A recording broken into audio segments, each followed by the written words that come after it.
आज और कल में आप सभी का स्वागत है। मैं हूं स्वाति रायना। इस शो में हम आपको बताएंगे बाजार में आज का पूरा एक्शन, साथ ही कल के लिए क्या रखे अब आप स्ट्रैटेजी। आपकी कल की तैयारी कराने के लिए हमारे साथ शो में शामिल होंगे जी बिजनेस के मैनेजिंग एडिटर अनिल सिंघवी, साथ ही हमारे साथ आज एक खास मेहमान market expert Sudeep Bandopadhyay. Sudeep sir, आपका करते हैं शो में स्वागत और पूरी रिसर्च टीम का भी परिचय करा देते हैं। आशीष से हम जानेंगे कैसा रहा आज बाजार का हाल। वरुण से हम समझेंगे एचडीएफसी और एचडीएफसी बैंक के मर्जर का पूरा प्लान और मर्जर के बाद कैसे बढ़ेगा एफपीआई का हिस्सा। तरुण शर्मा से हम जानेंगे कंपटीशन कमीशन क्यों कर रहा है जोमैटो और स्विगी की जांच। बातचीत करेंगे शुरू, लेकिन उससे पहले आज के कारोबार पर एक नजर डाल लेते हैं। कारोबारी हफ्ते के शुरुआती दिन हमने देखा बाजार शानदार तेजी के साथ बंद हुए। सेंसेक्स 1335 अंक चढ़कर 60,611 के लेवल पर बंद हुआ, तो निफ्टी 383 अंक चढ़कर 18,053 के स्तर पर बंद होने में रहा कामयाब। बैंक निफ्टी 1487 अंक उछलकर 38,635 पर बंद होने में कामयाब रहा। एफआईआईज और डीआईआईज की तरफ से क्या डेटा आज सामने आ रहा है, जरा देखते हैं। एफआईआईज ने की है एक बार से खरीदारी। कैश मार्केट में करीब 1,152 करोड़ रुपए की खरीदारी के आंकड़े आए हैं एफआईआईज की तरफ से। वहीं डीआईआईज यानी घरेलू संस्थागत निवेशकों ने करीब 1,675 करोड़ रुपए की खरीदारी की है।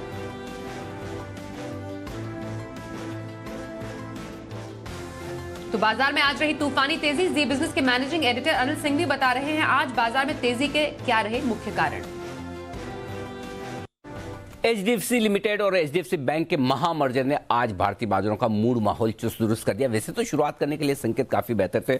शुक्रवार की दमदार तेजी, ग्लोबल मार्केट्स की मजबूती, एफआईआईज की खरीदारी, कच्चे तेल की गिरावट और बाजार का जबरदस्त मोमेंटम, ये अपने आप में काफी था जिसके दम पर हम ऊपर खुल सकते थे। लेकिन एचडीएफसी बैंक और एचडीएफसी लिमिटेड के मर्जर ने बाजार में मानो तगड़ा जोश भर दिया।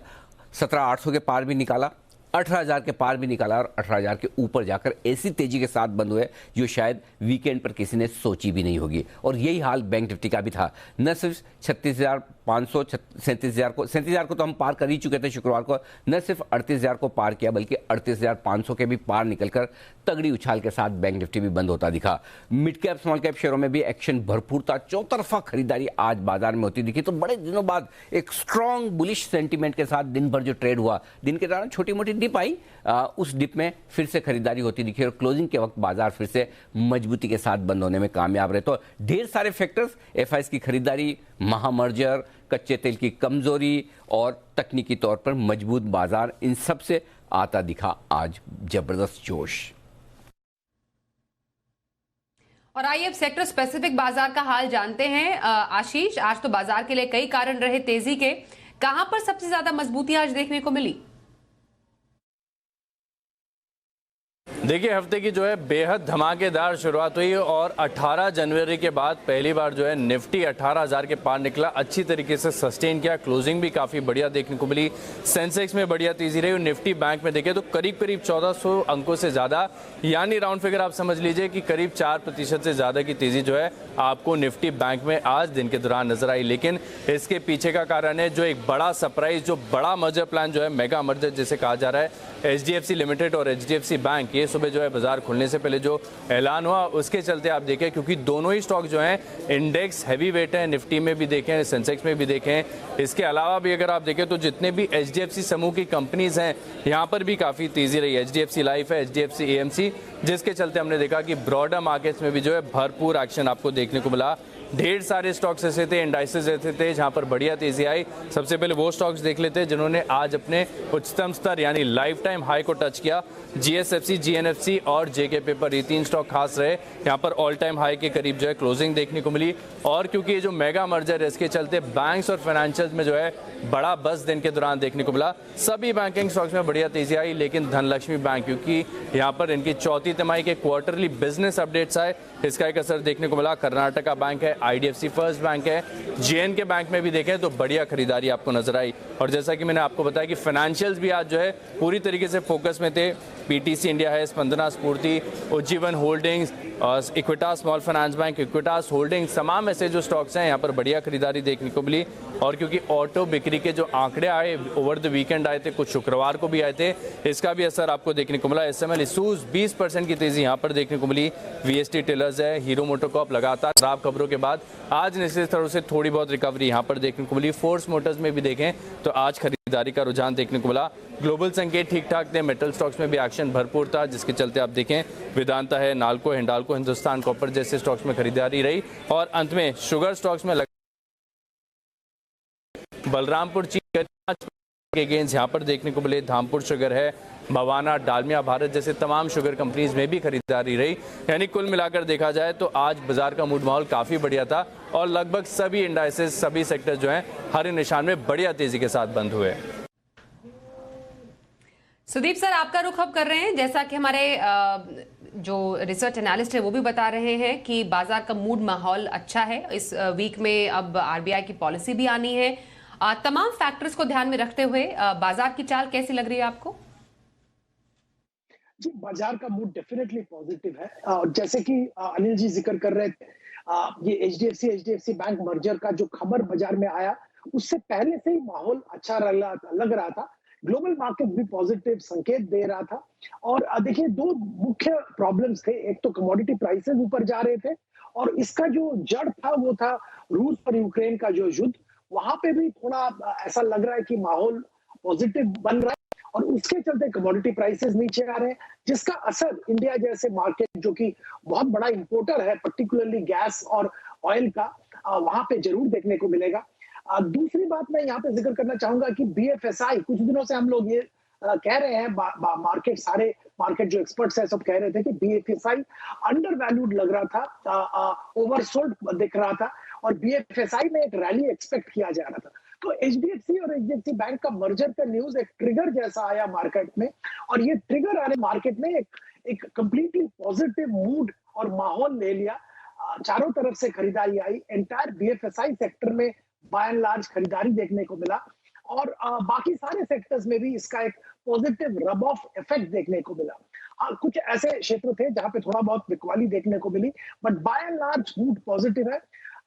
आपने जैसे बोला कि आरबीआई का पॉलिसी है और भी बहुत सारे इंपॉर्टेंट इवेंट्स है, कॉर्पोरेट रिजल्ट भी आना चालू हो जाएगा बहुत जल्द, तो मार्केट का नजर इन सब पे रहेगा और माहौल और मूड डेफिनेटली पॉजिटिव है। बिल्कुल, तो मूड और माहौल जो है पॉजिटिव ही दिख रहे हैं और काफी फैक्टर जिसका जिक्र अभी सुदीप सर ने भी किया। अब फिलहाल एक और बड़ी खबर का रुख कर लेते हैं, एसबीआई कार्ड से जुड़ी हुई। और बड़ी खबर यह है कि कार्लाइल ग्रुप एसबीआई कार्ड्स में हिस्सेदारी बढ़ाएगी। अब कल ब्लॉक डील के जरिए करीब 3 करोड़ शेयर खरीदेगा। ये डील 850 से 950 रुपए प्रति शेयर पर जो है वो हम देख पाएंगे होने की उम्मीद है। और जो सीए रोवर ब्लॉक डील के जरिए कल अपनी हिस्सेदारी बेचेगी भी।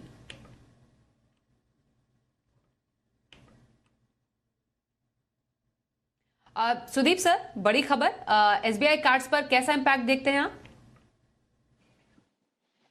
देखिए, एसबीआई और एसबीआई कार्ड दोनों में हमारा व्यू पॉजिटिव है। पिछले हफ्ते मैं जब आपसे बात कर रहा था, मैंने एसबीआई लेने का निवेशकों को सलाह दिया था और इसका वन ऑफ द रीजन ये था कि एसबीआई स्ट्रेटेजिकली अपने जो सब्सिडियरीज है वहां पे थोड़ा थोड़ा करके अपना हिस्सा बेच रहे हैं और उससे अपना कैपिटल इकट्ठा कर रहे हैं, जिससे कि एसबीआई को फर्दर मार्केट में आके कैपिटल रेज करने का कोई जरूरत इमीडिएट में ना हो।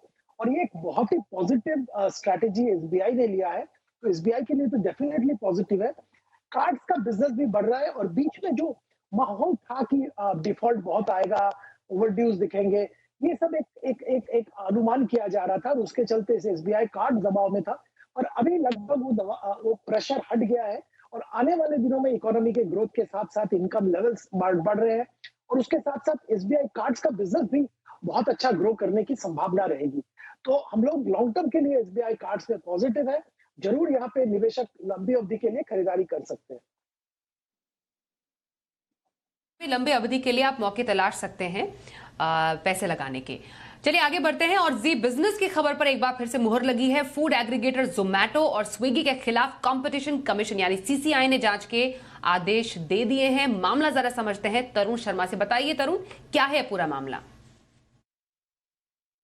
21 फरवरी को जी बिजनेस ने एक खबर दिखाई थी कि सीसीआई जो कंपटीशन कमीशन ऑफ इंडिया है वो जोमेटो के खिलाफ जांच कर रहा है और आज सीसीआई ने इस चीज़ को मान लिया है और इस जांच को डीजी इन्वेस्टिगेशन को भेजा गया है। स्विगी और जोमेटो दो ऐसी कंपनियां हैं जो एक तरीके से अपना कामकाज चला रही हैं और और जो कस्टमर हैं उनकी डिटेल सिर्फ उनके पास रहती है, तो उसका सीधा फायदा जो खुद जो क्लाउड किचन चलाती हैं उनको मिलता है। अब इस जांच को डीजी इन्वेस्टिगेशन को करने को कहा है और यही बात हमने 21 फरवरी को की थी कि सीसीआई जो है वो जोमेटो पे जांच कर रहा है और जल्द ही इसको डीजी इन्वेस्टिगेशन को ट्रांसफर करेगा। सुदीप सर, आपकी इस खबर पर आए लेंगे, ये भी एक न्यूज बेस्ड खबर है, क्या इम्पैक्ट देखने को मिल सकता है? स्विगी तो लिस्टेड नहीं है, तो स्विगी पे तो कोई इम्पैक्ट नहीं है। जोमेटो में थोड़ा दबाव आ सकता है, पर ये आज के दिन में बहुत ही एक फारफेच्ड मैटर है। इमीडिएटली कोई फाइनेंशियल इम्पैक्ट या रेगुलेटरी इम्पैक्ट आने की संभावना नहीं है, पर मार्केट में कल थोड़ा नेगेटिव रिएक्शन जोमेटो के शेयर पे देखने को मिल सकता है। वैसे भी हम जोमेटो करंट स्थिति में निवेशक को सलाह नहीं देते हैं निवेश करने का। यहाँ पे अभी भी बिजनेस मॉडल और प्रॉफिटेबिलिटी ये सब को लेके बहुत शंका है, तो निवेशक को तो हम इन शेयर से दूर रहने की सलाह देते हैं। ओके, अब आज जो खबर दिन भर बाजार पर छाई रही वो थी देश की दिग्गज housing finance company HDFC limited और देश के निजी क्षेत्र के सबसे बड़े बैंक एचडीएफसी बैंक के मर्जर से जुड़ी हुई। एचडीएफसी ग्रुप के मैनेजमेंट ने इसका ऐलान कर दिया और इस डील के तहत एचडीएफसी बैंक में एचडीएफसी की 41% हिस्सेदारी होगी। अब इस मर्जर के वित्त वर्ष की दूसरी या फिर तीसरी तिमाही तक पूरा होने की उम्मीद लगाई जा रही है। एचडीएफसी और एचडीएफसी बैंक के मर्जर पर जरा कुछ और डिटेल समझते हैं। दिन भर का पूरा जो ये घटनाक्रम रहा वो कैसा रहा? वरुण दुबे हमारे साथ है। वरुण, जरा बताइए किसको कितना फायदा होगा, कस्टमर्स के लिए क्या है, इस पूरे जो मेगा मर्जर इसका गणित क्या कहता है? देखिए, देश के फाइनेंशियल सेक्टर में सबसे बड़ी डील का आज ऐलान हो चुका है, जहां पे एचडीएफसी लिमिटेड का मर्जर होगा एचडीएफसी बैंक में। ये 2 स्टेप मर्जर होगा, जिसमें पहले तो एचडीएफसी लिमिटेड की जो सब्सिडरीज है एचडीएफसी इन्वेस्टमेंट और एचडीएफसी होल्डिंग, इनका एचडीएफसी लिमिटेड में विलय होगा और उसके बाद एचडीएफसी लिमिटेड का विलय जो है वो एचडीएफसी बैंक में होगा। फिलहाल एचडीएफसी बैंक में एचडीएफसी लिमिटेड का करीब 21% के आसपास की हिस्सेदारी है। इस मर्जर के बाद वो हिस्सेदारी डिसॉल्व हो जाएगी और पूरी की पूरी 100% शेयर होल्डिंग जो है वो पब्लिक शेयर होल्डर्स के पास होगी और एचडीएफसी लिमिटेड के जो शेयर होल्डर्स है उनकी एचडीएफसी बैंक में करीब 41% के आसपास की हिस्सेदारी होगी। वही शेयर स्वैप रेशियो पे आप ध्यान दें तो एचडीएफसी लिमिटेड के हर 25 शेयर के लिए एचडीएफसी बैंक के 42 शेयर्स दिए जाएंगे। एचडीएफसी बैंक के जो फिलहाल के सीईओ है वो आगे नई एंटिटी के सीईओ बने रहेंगे और FY24 की दूसरी या तीसरी तिमाही में ये डील जो है वो पूरी होने वाली है।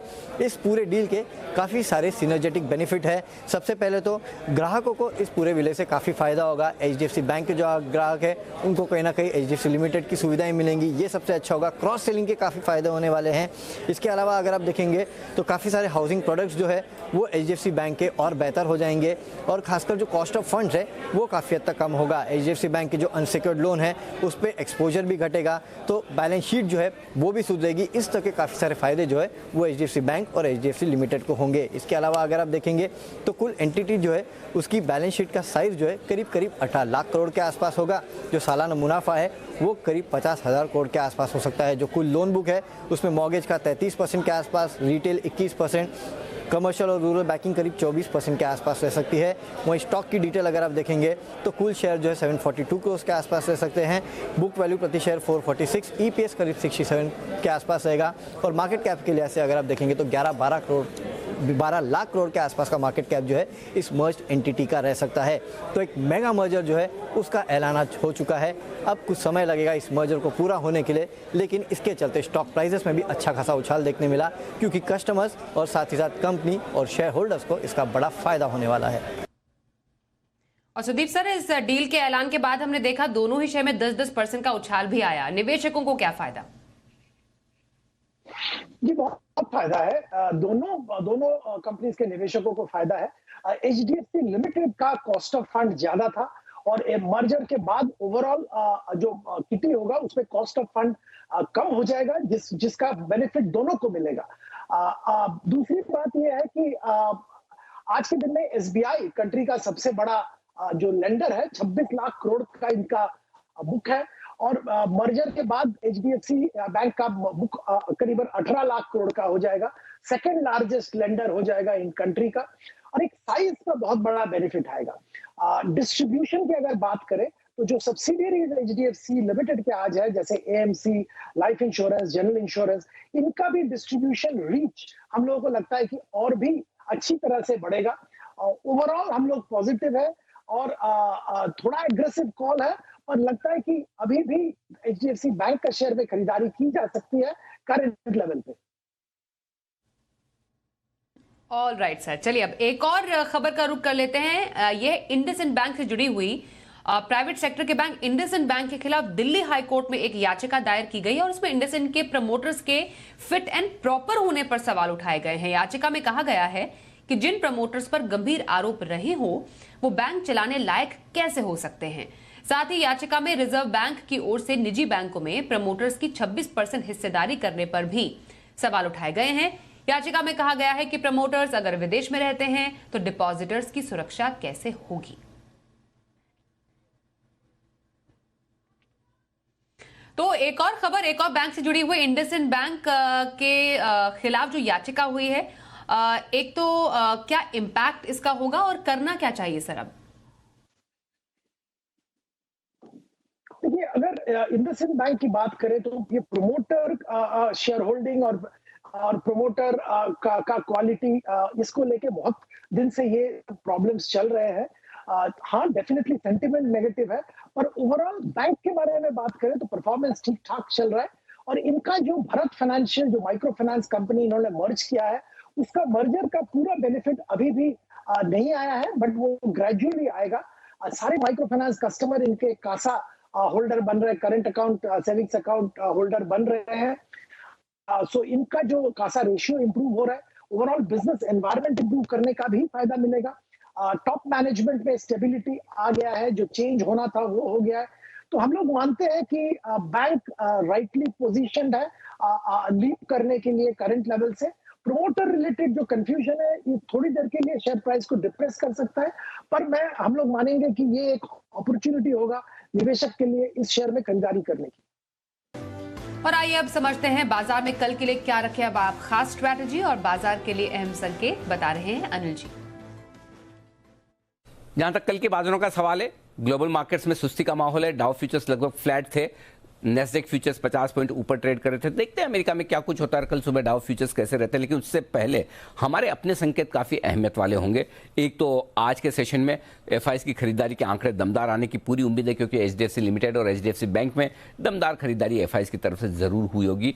दूसरा, अब बाजार की ट्रेडिंग रेंज और ऊपर की तरफ शिफ्ट होती दिख रही है। 17,800 अब बाजार के लिए स्ट्रॉन्ग बेस का काम करेगा, अगर 18,000 के नीचे गए तो। नहीं तो 18,000 अपने आप में एक तुरंत सपोर्ट है। ऊपरी स्तरों पर 18,200, 18,250 तक की तैयारी पहले निफ्टी की हो सकती है, और उसके बाद देखेंगे आगे क्या कुछ होता है। बैंक निफ्टी के लिए अब 38,000 सपोर्ट का काम करेगा, और एक बार 39,000 को पार करके बैंक निफ्टी पर टिके तो फ्रेश खरीदारी और शॉर्ट कवरिंग आती दिखेगी। इस बाजार में भले आपको पुट कॉल रेशियो काफी ऊपर नजर आए, लेकिन ढेर सारे शॉर्ट्स हैं जो कवर होने को तैयार है। तो गिरावट में खरीदारी आएगी, ये कंफर्ट और कॉन्फिडेंस है। हो सकता है आज के बड़े उछाल के बाद बाजार थोड़ा सुस्ती दिखाने की कोशिश भी करें अगले 1-2 सेशन में, लेकिन उसके बावजूद मिड कैप और स्मॉल कैप शेयरों में एक्शन भरपूर रहने की पूरी संभावना है। और आइए अब देखते हैं कल का ऑप्शन।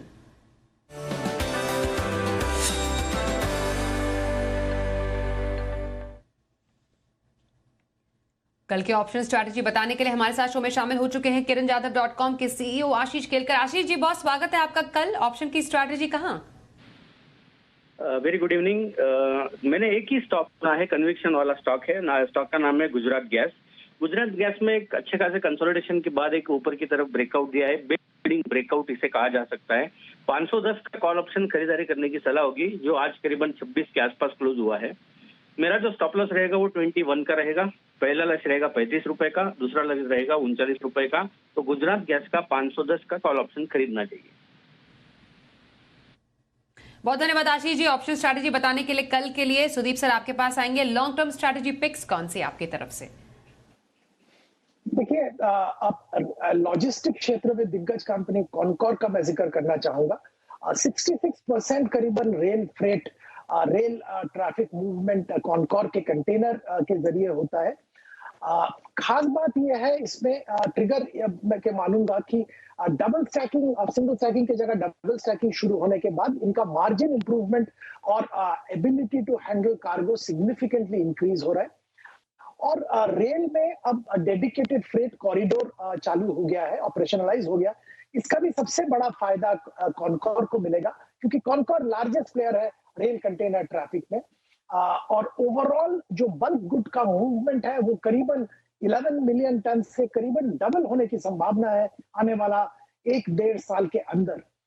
सारा संकेत नजर में रखते हुए लगता है कि कंटेनर कॉर्पोरेशन के शेयर में खरीदारी की जा सकती है। 1 साल का नजरिया 800 रुपया का टारगेट। दूसरा शेयर जिसका मैं जिक्र करना चाहूंगा वो माइनिंग और मेटल क्षेत्र का स्पेसिफिक एरिया का प्लेयर है मॉइल, MOIL। इसमें खास बात यह है कि 10 से 15% तक का प्राइस हाइक इन्होंने लिया है मार्च 22 में। इससे इनका मार्जिन इंप्रूवमेंट होगा। ओवरऑल ग्लोबल एनवायरनमेंट अगर देखें तो मैंगनीज का प्राइसेस करीबन 36% अप्रिशिएट किया है, और ये एक पॉजिटिव मोमेंटम लाएगा MOIL को, प्राइसिंग में हेल्प करेगा।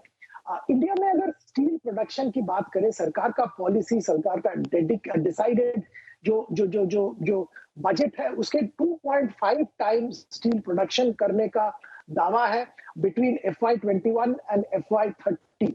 और इस पीरियड में मैंगनीज का डिमांड कंटिन्यूअसली बढ़ता रहेगा, जिसका फायदा मॉइल को मिलेगा। आखिरी बात यहाँ पे ये है कि बैलेंस शीट स्ट्रांग है, कैश बैलेंस शीट पे है, पॉजिटिव कैश फ्लो कंपनी है, और डिविडेंड यील्ड के हिसाब से भी बहुत अच्छा है। 230 रुपए का टारगेट रख के यहाँ पे खरीदारी की जा सकती है।